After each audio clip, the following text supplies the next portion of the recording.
കഴിഞ്ഞ കുറേ ആഴ്ചകളായിട്ട് Nifty continuous ആയിട്ട് താഴേക്ക് വന്നുകൊണ്ടിരിക്കുകയാണ്.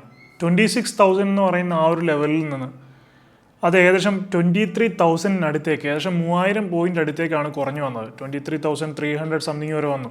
സോ ഇത്രയും താഴേക്ക് നിഫ്റ്റി വന്നു. പലരുടെയും പോർട്ട്ഫോളിയോ ബ്ലഡ് ബാത്തിലായിരിക്കും, ഫുൾ റെഡ് കളറായിരിക്കും. സോ അതൊക്കെ സാധാരണമാണ്, അതിലൊന്നും നമ്മൾ വിഷമിക്കേണ്ട കാര്യമില്ല.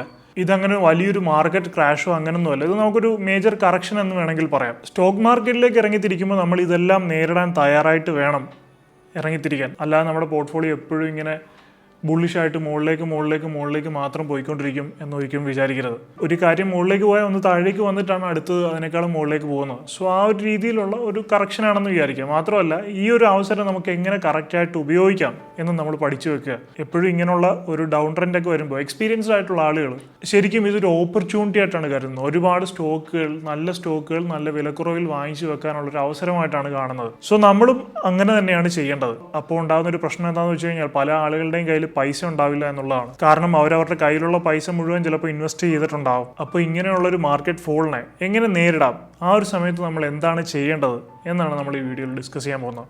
സോ വീഡിയോ ഇഷ്ടമാണെങ്കിൽ തീർച്ചയായും വീഡിയോ ലൈക്ക് ചെയ്യുക, എൻ്റെ ചാനൽ സബ്സ്ക്രൈബ് ചെയ്ത് ബെൽ ബട്ടൺ എനേബിൾ ചെയ്ത് വെക്കുക. ഫേസ്ബുക്കിൽ ഈ വീഡിയോ കാണുന്ന സുഹൃത്തുക്കൾ എൻ്റെ പേജ് ഫോളോ ചെയ്യാനും വീഡിയോ ലൈക്ക് ചെയ്യാനും ഷെയർ ചെയ്യാനും മറക്കരുത്. So without further delay let's get in the video. I am Adil Hussain. Welcome to my channel. നമ്മുടെ എല്ലാവരുടെയും പോർട്ട്ഫോളിയോ എടുത്തു നോക്കുകയാണെങ്കിൽ അതിൽ പല സ്റ്റോക്കുകളും, ലോങ് ടൈം ഇൻവെസ്റ്റ്മെൻറ്റിൻ്റെ പോർട്ട്ഫോളിയോ തന്നെ എടുത്തു നോക്കുകയാണെങ്കിലും അതിലും പല സ്റ്റോക്കുകളും റെഡിലായിരിക്കും ചിലപ്പോൾ കാണിക്കുന്നുണ്ടാവുക, അല്ലെങ്കിൽ വലിയൊരു ലോസ് അതിനകത്ത് കാണിക്കുന്നുണ്ടാവും. അപ്പോൾ ഈ ഒരു സമയത്ത് ഏറ്റവും കൂടുതൽ ആളുകൾ ചിന്തിക്കുന്നൊരു കാര്യമാണ്, ഞാനിനിയിപ്പോൾ എന്താണ് ചെയ്യേണ്ടത്, ഞാൻ ഇനിയും ഫർദറായിട്ട് താഴേക്ക് പോകുമ്പോൾ ഉണ്ടാകുന്ന ലോസ് ഒഴിവാക്കാനായിട്ട് സ്റ്റോക്കുകളൊക്കെ വിറ്റൊഴിവാക്കണോ, അതോ ഞാനിത് ഹോൾഡ് ചെയ്യണോ, അതോ ഇനി കൂടുതൽ സ്റ്റോക്ക് വാങ്ങിച്ച് ആവറേജ് ചെയ്യണോ, ഇങ്ങനെ ഒരുപാട് ഡൗട്ടുകളാണ്. സോ സ്റ്റോക്ക് മാർക്കറ്റ് എന്ന് പറയുന്നത് അങ്ങനെ സ്റ്റേബിളായിട്ട് പോകുന്നൊരു സാധനമല്ല.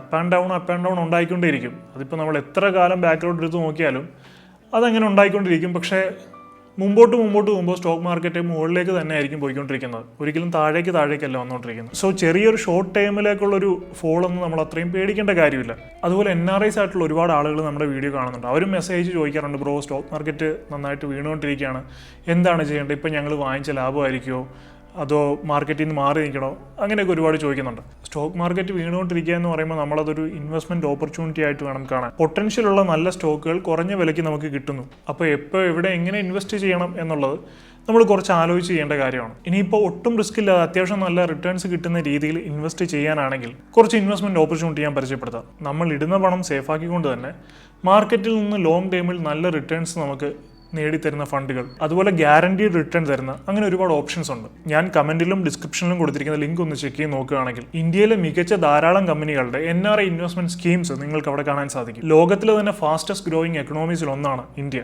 അതുകൊണ്ട് തന്നെ അടുത്ത 3 വർഷത്തിൽ ലോകത്തിലെ തന്നെ ഏറ്റവും വലിയ 3ാമത്തെ സാമ്പത്തിക ശക്തിയായി ഇന്ത്യ മാറും എന്നാണ് പ്രതീക്ഷിക്കുന്നത്. അതുകൊണ്ട് തന്നെ ഈ അവസരത്തിൽ NRI ആയിട്ടുള്ള ആളുകൾക്ക് ഇൻവെസ്റ്റ് ചെയ്യാൻ സാധിക്കുന്ന ഏറ്റവും നല്ല ഒരു ഡെസ്റ്റിനേഷൻ എന്ന് പറയുന്നത് ഇന്ത്യൻ മാർക്കറ്റ് തന്നെയാണ്. കാരണം ഗ്രോത്ത് ഫാസ്റ്റ് ആയിരിക്കും, നല്ല റിട്ടേൺസും ഉണ്ടാവും. മാസം 18,000 രൂപ വെച്ച് ഇൻവെസ്റ്റ് ചെയ്യാൻ സാധിച്ചാൽ 22% വരെ ആനുവൽ റിട്ടേൺസ് തരുന്ന ധാരാളം ഫണ്ടുകൾ നിങ്ങൾക്ക് ഇവിടെ കാണാൻ സാധിക്കും. ഓൺലൈനായിട്ട് വളരെ ഈസി ആയിട്ട് ലോകത്തിന്റെ ഏത് ഭാഗത്തിരുന്നും ഏത് സമയത്തും നിങ്ങൾക്ക് മാനേജ് ചെയ്യാൻ സാധിക്കും. ഇതിന്റെ കൂടെ തന്നെ നിങ്ങൾക്ക് ലൈഫ് കവറേജും ലഭിക്കും. 5 വർഷത്തിന് ശേഷം എപ്പോൾ വേണമെങ്കിലും നിങ്ങൾക്ക് അത്യാവശ്യമാണെങ്കിൽ വിഡ്രോ ചെയ്യുകയും ചെയ്യാം. അതല്ലാതെ മറ്റ് ലിക്വിഡിറ്റി ഓപ്ഷൻസും ഉണ്ട്. അതുപോലെ ഏറ്റവും വലിയ മറ്റൊരു അഡ്വാൻറ്റേജ് എന്ന് പറയുന്നത് ഫണ്ട് സ്വിച്ച് ചെയ്ത് നമുക്ക് മാർക്കറ്റ് റിസ്ക് ഹെഡ്ജ് ചെയ്യാൻ സാധിക്കും എന്നുള്ളതാണ്. അതും ഫ്രീ ഓഫ് കോസ്റ്റിൽ. 150-ൽ കൂടുതൽ ഫണ്ടുകളിൽ നിന്നും നിങ്ങൾക്ക് അനുയോജ്യമായിട്ടുള്ളൊരു ഫണ്ട് തിരഞ്ഞെടുത്ത് അതിൽ SIP ആയിട്ട് വളരെ ഓർഗനൈസ്ഡ് ആയിട്ട് നിങ്ങൾക്ക് ഇൻവെസ്റ്റ് ചെയ്ത് തുടങ്ങാവുന്നതാണ്. അപ്പോൾ ഇതിനെപ്പറ്റി കൂടുതൽ അറിയാനും ഇതിൽ ഇൻവെസ്റ്റ് ചെയ്യാനും ഒക്കെ ആവശ്യമായിട്ടുള്ള ലിങ്ക് ഞാൻ കമന്റ് സെക്ഷനിലും ഡിസ്ക്രിപ്ഷനിലും കൊടുത്തിട്ടുണ്ട്. താല്പര്യമുള്ളവരൊന്ന് കയറി ചെക്ക് ചെയ്ത് നോക്കുക. അപ്പോൾ നമ്മുടെ വിഷയത്തിലേക്ക് വരുമ്പോൾ നമ്മൾ ഈ ഒരു സിറ്റുവേഷനിൽ എന്താണ് ശരിക്കും ചെയ്യേണ്ടത്? നമുക്ക് ശരിക്കും ഒരു ഡിറ്റർമിനേഷനാണ് വേണ്ടത്. നമ്മൾ ഈ സ്റ്റോക്ക് മാർക്കറ്റിലേക്ക് വന്നത് നമ്മുടെ വെൽത്ത് ഗ്രോ ചെയ്യാൻ വേണ്ടിയിട്ടാണ്. നമ്മുടെ ലൈഫ് തന്നെ എടുത്തു നോക്കുകയാണെങ്കിൽ അതിൽ അപ്സും ഡൗൺസും എല്ലാം ഉണ്ടാവും. നമ്മുടെ ജീവിതത്തിൽ നല്ലതും ചീത്തവും എല്ലാം ഫേസ് ചെയ്താണ് ഇത്രയും കാലം ജീവിച്ചു വരുന്നത്. അല്ലാതെ നമ്മുടെ ജീവിതത്തിൽ ഒരിക്കലും ഒരു മോശം സമയം ഉണ്ടാകുമ്പോൾ ആ സമയം എല്ലാം കിടന്നുറങ്ങിയിട്ട് നമുക്കൊരു നല്ല സമയം വരുമ്പോൾ ആ സമയം മാത്രം എഴുന്നേറ്റിരുന്ന് ആസ്വദിക്കുകയല്ല ചെയ്യുന്നത്. നമ്മൾ രണ്ടും ഒരുപോലെ ഫേസ് ചെയ്യും. അതുപോലെ തന്നെയാണ് ഇവിടെ ഒരു സ്റ്റോക്ക് മാർക്കറ്റ് ഫോളോ വരിക എന്ന് പറയുമ്പോൾ ടെമ്പററി ആയിട്ട് നമ്മുടെ പാനലിൽ നമ്മുടെ ഹോൾഡിങ്സിൽ ലോസ് കാണിക്കും.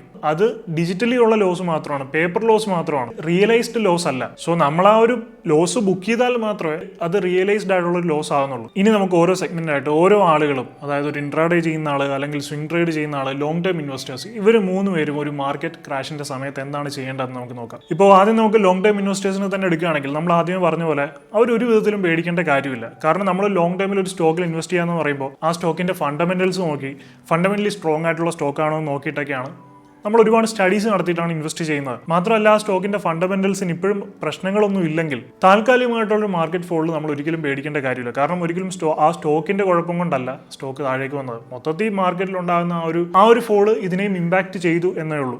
സോ തീർച്ചയായിട്ടും നമുക്കത് വേണമെങ്കിൽ നല്ലൊരു ഓപ്പർച്യൂണിറ്റി ആയിട്ട് കണ്ടെത്തി കൂടുതൽ സ്റ്റോക്ക് വാങ്ങിച്ച് നമുക്ക് ആവറേജ് ചെയ്യാനുള്ളൊരു അവസരമാക്കി അതിന് വേണമെങ്കിൽ കാണാം. അല്ലാതെ നമ്മൾ താൽക്കാലികമായിട്ട് നമ്മുടെ ഈ പാനലിൽ കാണുന്ന ചെറിയ ലോസ് കണ്ട് പാനിക് ആവേണ്ട കാര്യമില്ല. ഇപ്പോൾ ഞാൻ എൻ്റെ ലോങ് ടൈം ഇൻവെസ്റ്റ്മെൻ്റ് എല്ലാം ഹോൾഡ് ചെയ്യുന്ന സെപ്പറേറ്റ് ഒരു ബ്രോക്കറിലാണ്. ഇപ്പോൾ അതിലേക്ക് നോക്കുകയാണെങ്കിൽ എൻ്റെ ഉൾപ്പെടെയുള്ള ഒരുപാട് ആളുകളുടെ പോർട്ട്ഫോളിയോയിലുള്ള പല സ്റ്റോക്കുകളും ഇപ്പോൾ നെഗറ്റീവായിട്ടും റെഡ് കളറിലായിരിക്കും, അത് ലോസിലായിരിക്കും കാണിക്കുന്നത്. കാരണം ഞാൻ ഈ റീസെൻ്റായിട്ട് പർച്ചേസ് ചെയ്തിട്ടുള്ള കുറേ സ്റ്റോക്കുകൾ ഇപ്പോൾ നെഗറ്റീവാണ്. പക്ഷേ നമ്മളതിൽ പാനിക് ആവേണ്ട ആവശ്യമില്ല. കാരണം എന്ന് പറഞ്ഞു കഴിഞ്ഞാൽ സ്റ്റോക്ക് മാർക്കറ്റാണ്, ഇത് ഇന്ത്യൻ എക്കണോമിയെ ബേസ് ചെയ്തിട്ടുള്ളതാണ്. തീർച്ചയായിട്ടും സ്റ്റോക്കിൻ്റെ ഫണ്ടമെൻ്റൽ ആയിട്ടുള്ള വാല്യൂസിന് കുഴപ്പങ്ങളൊന്നും വരാത്തിടത്തോളം കാലം തീർച്ചയായിട്ടും അടുത്ത 6 മാസത്തിലോ 1 വർഷത്തിലേക്കോ ഇത് തിരിച്ചു കയറി വരും. മാത്രമല്ല ഞാൻ ഇന്ന് പൈസ ഇട്ടിട്ട് നാളെ എടുക്കണം എന്നുള്ളൊരു മൈൻഡ് സെറ്റിലല്ല അതിൽ ഇൻവെസ്റ്റ് ചെയ്തിരിക്കുന്നത്. ഞാനൊരു ലോങ് ടേം പെർസ്പെക്റ്റീവിലാണ് ഒരു 10 വർഷം 15 വർഷം 20 വർഷം എന്നുള്ളൊരു മൈൻഡ് സെറ്റിലാണ് ഇൻവെസ്റ്റ് ചെയ്തിരിക്കുന്നത്.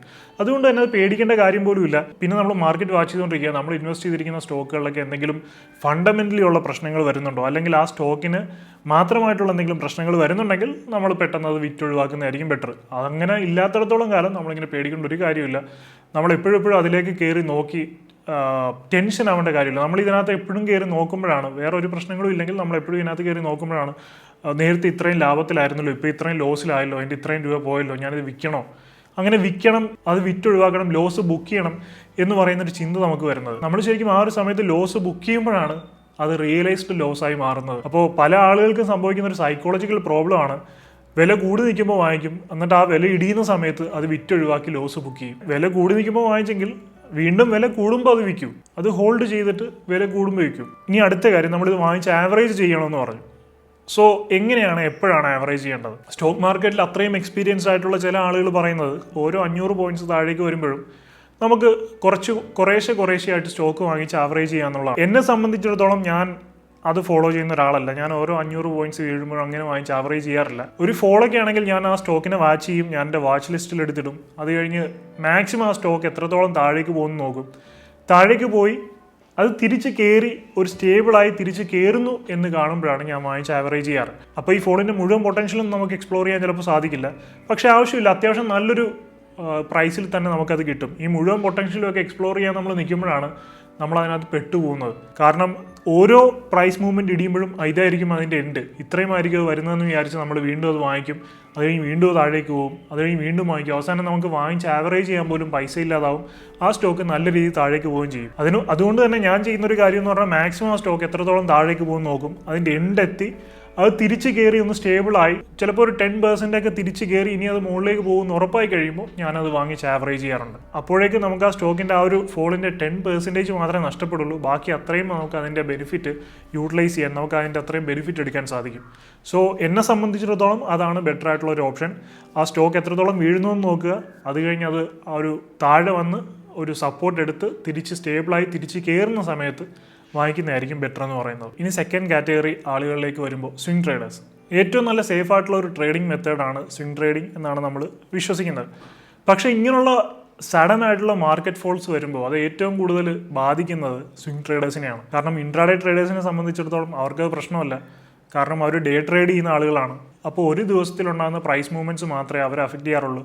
മാർക്കറ്റ് ഒരു നിശ്ചിത എമൗണ്ടിൽ കൂടുതൽ ഒരു ദിവസം താഴേക്ക് വരാറില്ല. സ്റ്റോപ്പ് ലോസ് വെച്ച് ട്രേഡ് ചെയ്യുന്ന ആളുകളാണെങ്കിൽ അവർക്ക് ഇത് ഒട്ടും പേടിക്കേണ്ട ആവശ്യമില്ല, അവരുടെ മിനിമം ആയിട്ടുള്ള സ്റ്റോപ്പ് ലോസ് എമൗണ്ട് മാത്രമേ അവർക്ക് ലോസ് ആവുള്ളൂ. പക്ഷേ സ്വിംഗ് ട്രേഡേഴ്സിനെ സംബന്ധിച്ചിടത്തോളം ഒരു മാർക്കറ്റ് ക്രാഷ് എന്ന് പറയുന്നത് അവരെ വളരെയധികം ബാധിക്കുന്നൊരു കാര്യമാണ്. ഇപ്പോൾ ലോങ് ടൈം ഇൻവെസ്റ്റേഴ്സിനെയും മാർക്കറ്റ് ക്രാഷ് അങ്ങനെ ബാധിക്കില്ല. കാരണം എന്ന് പറഞ്ഞാൽ ഒരു ലോങ് ടൈമിലേക്ക് ഇൻവെസ്റ്റ് ചെയ്യുന്ന ആളുകളാണ്. നമ്മൾ നേരത്തെ പറഞ്ഞ പോലെ മാർക്കറ്റ് എന്തായാലും ലോങ് ടൈമിൽ മുകളിലേക്ക് തന്നെയായിരിക്കും പോകുന്നത്. പക്ഷേ സ്വിംഗ് ട്രേഡേഴ്സിനെ സംബന്ധിച്ചിടത്തോളം അവർ ചിലപ്പോൾ അവരുടെ ക്യാപിറ്റലിൻ്റെ നല്ലൊരു ശതമാനം ഇതിനകത്തേക്ക് ഇൻവെസ്റ്റ് ചെയ്തിട്ടുണ്ടാവും. അപ്പോഴായിരിക്കും മാർക്കറ്റ് താഴേക്ക് പോകുന്നത്. അപ്പോൾ ഇനി വിറ്റൊഴിവാക്കണോ, ലോസ് ബുക്ക് ചെയ്യണോ, അല്ലെങ്കിൽ ഇനി മാർക്കറ്റ് തിരിച്ച് കയറുന്നവരെ വെയിറ്റ് ചെയ്യണോ? അങ്ങനെ കയറുന്നവരെ വെയിറ്റ് ചെയ്യുകയാണെങ്കിൽ നമ്മുടെ ക്യാപിറ്റൽ അവിടെ ബ്ലോക്കായി പോകും. അപ്പോൾ അങ്ങനെ വല്ലാത്തൊരവസ്ഥയിലായിരിക്കും സ്വിംഗ് ട്രേഡേഴ്സ് ഈ ഒരു അവസ്ഥയിലുള്ളത്. അപ്പോൾ ഇങ്ങനെയുള്ള ആളുകൾക്ക് നമുക്ക് രണ്ട് കാര്യമാണ് ചെയ്യാൻ പറ്റുന്നത്. ഒന്നെങ്കിൽ നിങ്ങളുടെ കയ്യിൽ ഫണ്ട് ഉണ്ടെങ്കിൽ, നിങ്ങളുടെ ക്യാപിറ്റൽ ഉണ്ടെങ്കിൽ, ഈ സ്വിംഗ് ട്രേഡ് എന്നുള്ളതിനെ, അതായത് നിങ്ങൾക്ക് അത്യാവശ്യം നല്ല ലോസ് സംഭവിച്ചിട്ടുള്ള കാര്യത്തിന് നിങ്ങളുടെ മൈൻഡ് സെറ്റിൽ അത് ലോങ് ടൈം ഇൻവെസ്റ്റ്മെന്റ് ആണ് എന്ന് വിചാരിക്കുക. പക്ഷെ അങ്ങനെ ചെയ്യണമെങ്കിൽ നിങ്ങൾക്ക് അത്യാവശ്യമില്ലാത്ത ഒരു പൈസ ആയിരിക്കണം നിങ്ങൾ ഇൻവെസ്റ്റ് ചെയ്തിട്ടുണ്ടായിരിക്കേണ്ടത്. അല്ല, അത്യാവശ്യമുള്ള പൈസയാണെങ്കിൽ, നിങ്ങൾ എവിടെയെങ്കിലും ഒക്കെ റോള് ചെയ്ത് കൊണ്ട് ഇൻവെസ്റ്റ് ചെയ്തിരിക്കുന്ന പൈസയാണെങ്കിൽ ഇതൊരിക്കലും സാധിക്കില്ല. അല്ല, നിങ്ങളുടെ കയ്യിൽ അത്യാവശ്യമില്ലാത്ത പൈസയാണെങ്കിൽ അതിനെ ഒരു ലോങ് ടൈം ഇൻവെസ്റ്റ്മെൻറ്റായി കണക്കാക്കി കഴിഞ്ഞാൽ തീരാവുന്ന പ്രശ്നമേ ഉള്ളൂ. കാരണം അടുത്ത കുറച്ച് നാളുകൾക്കുള്ളിൽ ഇത് തിരിച്ചു കയറി വരുമ്പോൾ ഇത് നിങ്ങൾക്ക് വിറ്റിട്ട് ആ പ്രോഫിറ്റ് എടുക്കാം. ഇനി സെക്കൻഡ് കേസ്, അതായത് നിങ്ങൾ എവിടെന്നെങ്കിലുമൊക്കെ റോൾ ചെയ്തിട്ടാണ് ഇതിൽ കൊണ്ട് സ്വിംഗ് ട്രേഡ് ചെയ്ത് പൈസ ഉണ്ടാക്കാം എന്നുള്ള രീതിയിൽ എവിടെന്നെങ്കിലും പൈസ റോൾ ചെയ്തതാണ് ഇതിൽ ഇൻവെസ്റ്റ് ചെയ്തിട്ടുള്ളതെങ്കിൽ, അങ്ങനെ റോൾ ഇൻവെസ്റ്റ് ചെയ്യുന്ന ആൾക്കാർ മസ്റ്റായിട്ട് സ്റ്റോപ്പ് ലോസ് വെച്ചിട്ട് മാത്രം സ്വിംഗ് ട്രേഡ് ചെയ്യുക. കാരണം എന്ന് പറഞ്ഞു കഴിഞ്ഞാൽ ഒരിക്കലും നമ്മൾ അവിടെ അത്രത്തോളം റിസ്ക് എടുക്കാൻ പാടില്ല. കാരണം നമ്മുടെ കയ്യിലില്ലാത്തൊരു പൈസ നമ്മൾ റോൾ ചെയ്താണ് സ്വിംഗ് ട്രേഡ് ചെയ്യുന്നത്. സോ തീർച്ചയായിട്ടും സ്റ്റോപ്പ് ലോസ് മസ്റ്റായിട്ട് വെക്കുക. ഇങ്ങനെയുള്ള മാർക്കറ്റ് ഫോളിൻ്റെയൊക്കെ സമയത്ത് ആ മിനിമം സ്റ്റോപ്പ് ലോസ് വരുമ്പോൾ തന്നെ സ്റ്റോക്കുകൾ വിറ്റൊഴിവാക്കി നമ്മുടെ ഫണ്ട് സേഫ് ആക്കുക എന്നുള്ളതാണ്. കാരണം നമുക്ക് ഒരുപാട് സമയത്തേക്ക് അവിടെ ഇൻവെസ്റ്റ് ചെയ്ത് വെക്കാൻ നമ്മുടെ കയ്യിൽ ഫണ്ടില്ല, നമ്മൾ റോൾ ചെയ്യുന്ന ഫണ്ടാണ്. സോ അങ്ങനെയുള്ള ആളുകൾ ഒരിക്കലും റിസ്ക് എടുക്കാൻ നിൽക്കരുത്. എപ്പോൾ നിങ്ങളുടെ സ്റ്റോപ്പ് ലോസ് എമൗണ്ടിലേക്ക് വരുന്നോ അപ്പോൾ തന്നെ അത് വിറ്റൊഴിവാക്കി സേഫ് ആകുക എന്നുള്ളതാണ് അങ്ങനെയുള്ള ആൾക്കാർ ആദ്യം ചെയ്യാനുള്ളത്. ഇനിയിപ്പോൾ അങ്ങനെ ചെയ്യാതെ ഹോൾഡ് ചെയ്ത് വെച്ചുകൊണ്ടിരിക്കുന്ന ആൾക്കാരുണ്ടെങ്കിൽ, ഇപ്പോഴും ഹോൾഡ് ചെയ്ത് വെച്ചുകൊണ്ടിരിക്കുന്ന ആൾക്കാരുണ്ടെങ്കിൽ, നിങ്ങൾക്ക് ഇനി ചെയ്യാൻ പറ്റുന്നൊരു കാര്യം എന്ന് പറയുന്നത്, ഒന്നെങ്കിൽ നിങ്ങൾ ലോസ് സഹിക്കാൻ തയ്യാറാകുക, ലോസ് സഹിച്ച് എക്സിറ്റ് ചെയ്ത് കിട്ടുന്ന പൈസയും കൊണ്ട് പുറത്തേക്ക് ഇറങ്ങുക. അല്ലെങ്കിൽ നിങ്ങൾ എങ്ങനെയെങ്കിലും ഫണ്ട് കുറച്ചുകൂടെ ഒന്ന് അറേഞ്ച് ചെയ്ത് ലോങ് ടൈമിലേക്ക് ഹോൾഡ് ചെയ്ത് മാർക്കറ്റ് തിരിച്ച് കയറി വരുന്നവരെ ഹോൾഡ് ചെയ്ത് മാർക്കറ്റ് ഒരു പ്രോഫിറ്റ് ആകുമ്പോൾ വിറ്റൊഴിവാക്കുക എന്നുള്ളതാണ് ഇനി നിങ്ങൾക്കുള്ള ഓപ്ഷൻ എന്ന് പറയുന്നത്. ഇനി മൂന്നാമത്തെ സിറ്റുവേഷൻ, നമ്മൾ ഈ സ്വിംഗ് പിക്സ് എടുക്കുമ്പോൾ നമ്മൾ പലപ്പോഴും ഫണ്ടമെന്റൽസ് നോക്കിയിട്ടല്ല, നമ്മൾ ചിലപ്പോൾ ടെക്നിക്കൽസ് ഒക്കെ നോക്കിയിട്ട് വീക്ക്ലി ചാർട്ടൊക്കെ നോക്കിയിട്ട് ഈ വീക്കിൽ ഇങ്ങനെ ആയിരുന്നു, അപ്പോൾ ഇനി ചാർട്ട് ഇങ്ങനെ പോകുമ്പോൾ ഇത് മുകളിലേക്ക് വരാൻ സാധ്യതയുണ്ട് എന്നൊക്കെ വിചാരിച്ചിട്ടാണ് നമ്മൾ സ്വിംഗ് പിക്സ് എടുക്കുന്നത്. പല ആളുകളും ചിലപ്പോൾ ഫണ്ടമെന്റലി സ്ട്രോങ് ആയിട്ടുള്ള സ്റ്റോക്കുകൾ എടുക്കണമെന്നില്ല. അപ്പോൾ ഈ മാർക്കറ്റ് ഫോളിൻ്റെ സമയത്ത് ഫണ്ടമെന്റലി സ്ട്രോങ് അല്ലാത്ത സ്റ്റോക്കുകൾ വീണ് കഴിഞ്ഞാൽ തിരിച്ച് മാർക്കറ്റ് കയറുമ്പോൾ ഇത് തിരിച്ച് കയറി വരണമെന്നില്ല. അപ്പം അങ്ങനെയുള്ള സമയത്ത് ഇനിയും ഫർദർ ആയിട്ടുള്ള ലോസ് തടയാൻ വേണ്ടി അങ്ങനെയുള്ള സ്റ്റോക്കുകൾ മാത്രം ഇപ്പോഴേ വിറ്റൊഴിവാക്കുന്നതായിരിക്കും ബെറ്റർ. നിങ്ങളുടെ കയ്യിൽ ഇനി പൈസ ഉണ്ടെങ്കിൽ പോലും അങ്ങനെയുള്ള സ്റ്റോക്കുകൾ വിറ്റൊഴിവാക്കുന്നതായിരിക്കും നല്ലത്. കാരണം ചിലപ്പോൾ നിങ്ങളൊരു 3-4 വർഷമൊക്കെ ആ ഒരു സ്വിംഗ് പിക്കിന് വേണ്ടി എടുത്ത സ്റ്റോക്ക് അനാവശ്യമായിട്ട് ഹോൾഡ് ചെയ്യേണ്ടി വരും. സോ ഫണ്ടമെന്റലി സ്ട്രോങ് അല്ലാത്ത സ്റ്റോക്കുകളാണെന്ന് തോന്നുകയാണെങ്കിൽ അത് നിങ്ങൾ ആ ഒരു ഇപ്പോൾ വന്നിരിക്കുന്ന നഷ്ടം സഹിച്ച് അത് വിറ്റൊഴിവാക്കുന്നതായിരിക്കും ബെറ്റർ ആയിട്ടുള്ള ഓപ്ഷൻ എന്ന് പറയുന്നത്. ഫണ്ടമെന്റലി സ്ട്രോങ് ആയിട്ടുള്ള സ്റ്റോക്കുകളാണെങ്കിൽ നിങ്ങളുടെ കയ്യിൽ മാനേജ് ചെയ്യാൻ ഫണ്ട് ഉണ്ടെങ്കിൽ നിങ്ങൾക്ക് അത് ലോങ് ടൈമിലേക്ക് ഹോൾഡ് ചെയ്ത് ആ സ്റ്റോക്ക് തിരിച്ച് കയറി വരുമ്പോൾ സെല് ചെയ്ത് നിങ്ങൾക്ക് പ്രോഫിറ്റ് എടുക്കാവുന്നതാണ്. പ്രോപ്പറായിട്ട് റിസ്ക് റിവാർഡ് റേഷ്യോ ഒക്കെ സെറ്റ് ചെയ്ത് പൊസിഷൻ സൈസിങ് ഒക്കെ ചെയ്ത് സ്വിംഗ് ട്രേഡ് ചെയ്യുന്ന ആളുകൾക്ക് ഇതൊന്നും വലിയ പ്രശ്നമല്ല. കാരണം അവരുടെ SL അടിച്ചപ്പോൾ തന്നെ അവർ സ്വിംഗ് എക്സിറ്റ് ചെയ്ത് ഇറങ്ങിയിട്ടുണ്ടാവും. അപ്പോൾ അവരുടെ ക്യാപിറ്റലിൻ്റെ ചെറിയൊരു ശതമാനം ലോസ് ഉണ്ടായിട്ടുണ്ടെങ്കിൽ പോലും അവരുടെ ക്യാപിറ്റൽ സേഫ് ആയിരിക്കും അവിടെ. സോ അതില്ലാത്ത ആളുകളാണ് ഇത് തിരിച്ച് കയറുമ്പോൾ വിൽക്കാം, ആ ലോസ് അക്സെപ്റ്റ് ചെയ്യാതെ വീണ്ടും ഹോൾഡ് ചെയ്ത് വെച്ചിരിക്കുന്ന ആളുകളായിരിക്കും കൂടുതലായിട്ടും ഇതിനകത്ത് പെട്ടുപോയിട്ടുണ്ടാവുക. ഇനി ഇൻട്രാഡേ ട്രേഡ് ചെയ്യുന്ന ആളുകളുടെ കാര്യത്തിലേക്ക് വരുമ്പോൾ ഇവരൊരു വിധത്തിലും ഇതിനെ പേടിക്കേണ്ട കാര്യമില്ല. അതുകൊണ്ടാണ് ഞാൻ ഇതിനെ ഏറ്റവും അവസാനത്തേക്ക് മാറ്റി വെച്ചത്. കാരണം ഇവർക്കെല്ലാം ഒരുപോലാണ്. മാർക്കറ്റ് മുകളിലേക്ക് പോവുകയാണെങ്കിലും ഒരുപോലാണ്, മാർക്കറ്റ് താഴേക്ക് വരികയാണെങ്കിലും ഒരുപോലാണ്. കാരണം മാർക്കറ്റ് മുകളിലേക്ക് പോവുകയാണെങ്കിൽ ഇവർക്ക് ലോങ് പൊസിഷൻ എടുക്കാം, ഇനി മാർക്കറ്റ് താഴേക്ക് വരികയാണെങ്കിൽ ഇവർക്ക് ഷോർട്ട് ചെയ്യാം. സോ ഇൻട്രാഡേ ട്രേഡേഴ്സിനെ സംബന്ധിച്ച് ഈ മാർക്കറ്റ് ഫോൾ എന്ന് പറയുന്നത് അതും അവർക്ക് പൈസ ഉണ്ടാക്കാനുള്ള മറ്റൊരു ഓപ്പർച്യൂണിറ്റി മാത്രമാണ്. അവരൊരു വിധത്തിലും ഇതിനെ പേടിക്കേണ്ട കാര്യമില്ല. ഇതിൻ്റെ ഒരു റിസ്കിൻ്റെ ബേസിൽ അറേഞ്ച് ചെയ്യുകയാണെങ്കിൽ ഇതിനകത്ത് ഏറ്റവും റിസ്ക് എന്ന് പറയുന്നത് സ്വിംഗ് ട്രേഡ് ചെയ്യുന്ന ആളുകൾക്കാണ്. അത് കഴിഞ്ഞ് ചെറുതായിട്ടുള്ളൊരു ടെൻഷൻ വരുന്ന അല്ലെങ്കിൽ ചെറിയൊരു റിസ്ക് വരുന്ന ലോങ് ടൈം ഇൻവെസ്റ്റേഴ്സിനാണ്. ഒട്ടും പ്രശ്നമില്ലാത്തത് ഇൻട്രാഡേ ട്രേഡേഴ്സിനാണ്. സോ ഒരു മാർക്കറ്റ് ഫോളിൻ്റെ സമയത്ത് ബിഗിനേഴ്സ് ആയിട്ടുള്ള പല ആളുകളും, മാർക്കറ്റിലേക്ക് വന്നിട്ടുള്ള പല ആളുകളും വളരെയധികം ടെൻഷൻ അടിച്ച് പാനിക്കായിട്ട് ഒരുപാട് മെസ്സേജസ് എനിക്ക് ഇൻസ്റ്റാഗ്രാമിൽ വന്നുകൊണ്ടാണ് ഇങ്ങനൊരു വീഡിയോ ചെയ്യാം എന്ന് വിചാരിച്ചത്. നിങ്ങൾ ഒരു വിധത്തിലും പേടിക്കേണ്ട കാര്യമില്ല. ഇൻ കേസ് ഞാൻ പറഞ്ഞ സ്വിംഗ് ട്രേഡിൽ ഇങ്ങനെ എവിടെന്നെങ്കിലുമൊക്കെ പൈസ റോൾ ചെയ്ത് പെട്ടുപോയിട്ടുള്ള ആളുകൾ മാത്രമാണ് കുറച്ച് ഇതിനകത്തൊന്ന് പേടിക്കേണ്ട ആവശ്യമുള്ളത്. അവരും ഈ പറയുന്ന പോലെ നിങ്ങൾക്ക് 2 ഓപ്ഷൻ ഉണ്ട്. അത് നിങ്ങൾക്ക് ഏതാണ് വയസ്സെന്ന് ആലോചിച്ച് തീരുമാനിച്ച് തിരഞ്ഞെടുക്കുക. സോ ഈ ഒരു വീഡിയോ നിങ്ങൾക്ക് മനസ്സിലായി കാണും എന്ന് ഞാൻ പ്രതീക്ഷിക്കുന്നു. അതുപോലെ തന്നെ നമ്മൾ വീഡിയോയുടെ തുടക്കത്തിൽ പറഞ്ഞ NRI ഇൻവെസ്റ്റ്മെൻറ്റിൻ്റെ കാര്യം അത്യാവശ്യം ഇൻവെസ്റ്റ് ചെയ്യാൻ പറ്റിയ ഒരു സമയമാണത്. മാർക്കറ്റ് അത്യാവശ്യം നല്ലൊരു കറക്ഷൻ ഫേസ് ചെയ്ത് നിൽക്കുന്ന സമയമാണിത്. സോ ഇൻവെസ്റ്റ് ചെയ്യാൻ താല്പര്യമുള്ളവർക്ക് അതിനാവശ്യമുള്ള ലിങ്ക് ഞാൻ കമൻറ്റ് സെക്ഷനിലും ഡിസ്ക്രിപ്ഷനിലും കൊടുത്തിട്ടുണ്ട്. സോ ഒന്ന് ചെക്ക് ചെയ്ത് നോക്കുക. എന്തായാലും മറ്റൊരു വീഡിയോയുമായി കാണുന്നവരെ I am Adil Hussain signing of.